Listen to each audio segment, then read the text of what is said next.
Hello and welcome to this week's Sunday show. This is a Sunday show that I bring through wonderful guides from spirits that are highly evolved and particularly pertaining to the Bible era and all the saints. Now, I have Thomas Aquinas waiting to speak, but before we go to him, I would just like to say, if you want to watch, future videos or are interested in always being connected to this channel, then don't forget to subscribe. That's the little red button down below, and press the little bell, then you'll get notified of any future shows.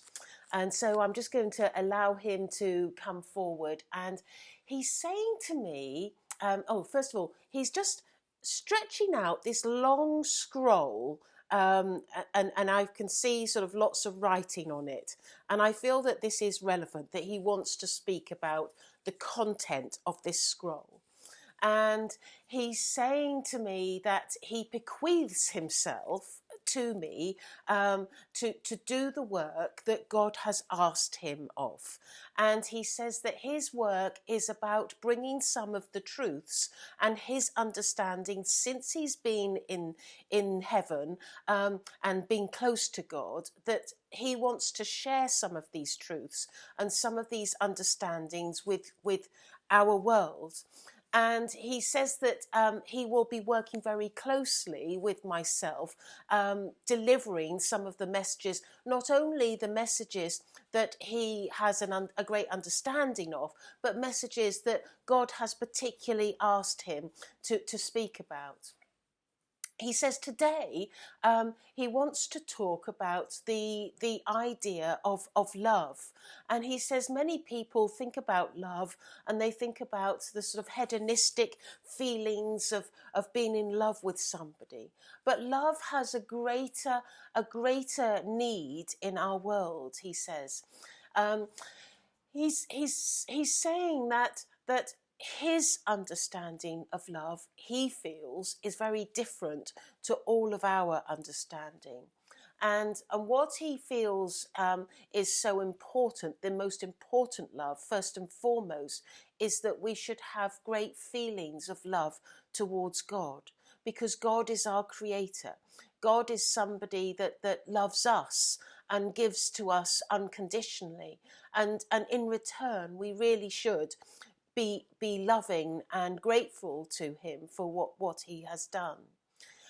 He's saying that this isn't something that's expected from God, but this is something that he feels that out of a mark of respect that we should be doing for God, because God, he says, works tirelessly on our behalves at all times, and he feels that the mark of respect should be a great love for him, for all that he has given to us and all that he does. He says that the second thing is that the love of a child should be the greatest love, because the love of a child, again, is an unconditional love, just like the love that God is giving to us. He sees us as his children. He is the Father, the maker of all life. And he says that if we can understand his love to us, then we should be able to understand the love that we give to our children, the love that is unconditional, the love that is understanding, the love that holds no bars, the love that will always be there for our children.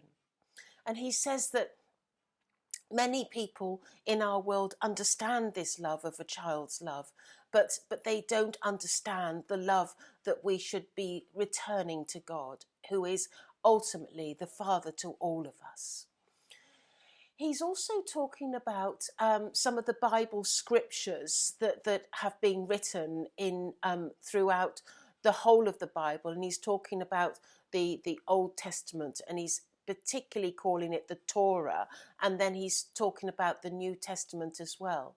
And he says that throughout the Old Testament there is words that he can quote pertaining to love and how we should love one another and be considerate of each other. And he says that he watches from heaven and he sees and views many times over, how people will not love their neighbours and not love the people around them because they are more concerned about themselves and not operating from their hearts and giving to one another.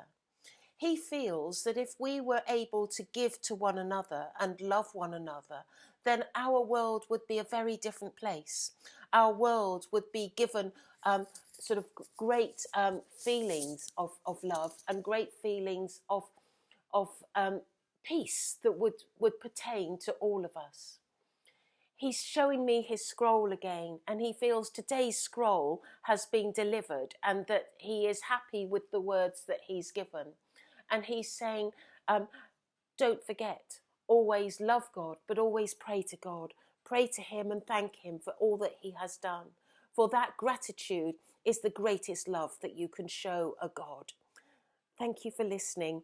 And don't forget, so this is back to Gail. If you like the channel, don't forget to subscribe, press the bell, and then you can be notified. And it's just that red button down below with the little bell by the side of it. And look forward to seeing you next week. Thank you. Goodbye.